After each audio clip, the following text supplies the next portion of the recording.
Some people notice that they feel most like themselves when no one else is around.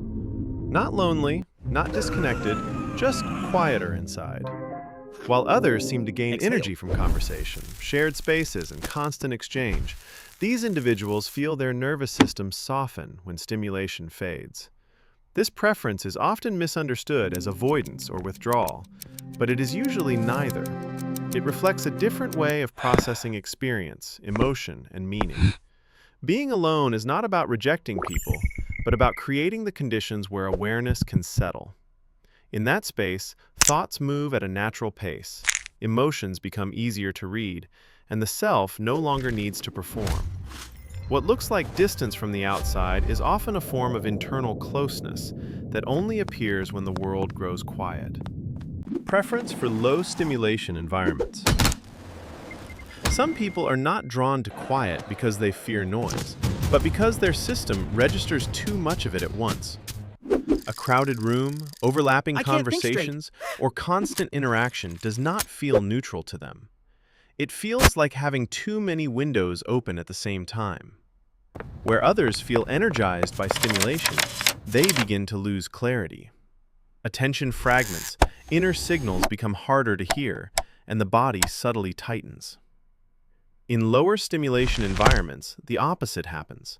The mind organizes itself without effort, and awareness becomes sharper rather than dull. This is not about liking emptiness. It is about needing enough silence for perception to function normally. What looks like retreat is often the nervous system returning to its natural baseline. Solitude is a form of emotional regulation. For people who enjoy being alone, solitude often works the way sleep works for others. It is not an escape, but a reset. Emotional residue from conversations, expectations, or subtle social tensions gradually drains away when external demands stop pressing. In company, they may appear calm, while internally tracking tone, timing, and meaning. Alone, that monitoring switches off. Emotions that were muted or delayed finally surface, not dramatically, but clearly. This is why alone time feels stabilizing rather than empty. It allows feelings to move through without interruption. The absence of others is not the point. The restoration of internal balance is. Internal orientation and self-referenced identity. People who enjoy being alone tend to reference themselves internally rather than socially.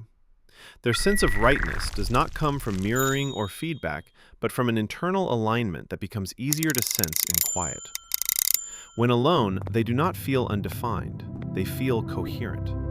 Thoughts connect without needing to be spoken, and identity does not have to adjust to the presence of another mind. This does not mean they reject connection. It means the self does not dissolve in solitude. In fact, it becomes more distinct. What others fear as isolation is for them the place where identity feels most intact. Sensitivity to social dynamics and unspoken cues.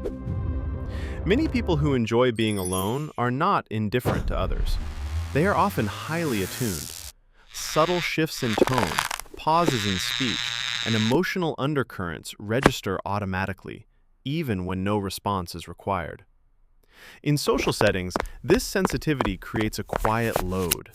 Nothing dramatic happens, yet the mind stays partially occupied, tracking what is not being said as much as what is. Over time, this constant low-level awareness becomes tiring. Solitude removes that background processing. Without unspoken cues to monitor, attention returns inward. What looks like social disinterest is often a need for perceptual rest. Autonomy as a condition for psychological safety. For people who enjoy being alone, safety is closely tied to autonomy. Not control over others, but control over pace, focus, and inner direction. When alone, there is no need to adjust timing or emotional expression to remain understandable. This freedom allows the body to relax. Decisions can unfold slowly, thoughts can remain unfinished, and silence does not need to be filled. The self is not being evaluated, even gently. In this state, awareness expands rather than contracts. Aloneness becomes a space where the mind trusts that nothing will be demanded before it is ready. Aloneness as a space for integration rather than escape.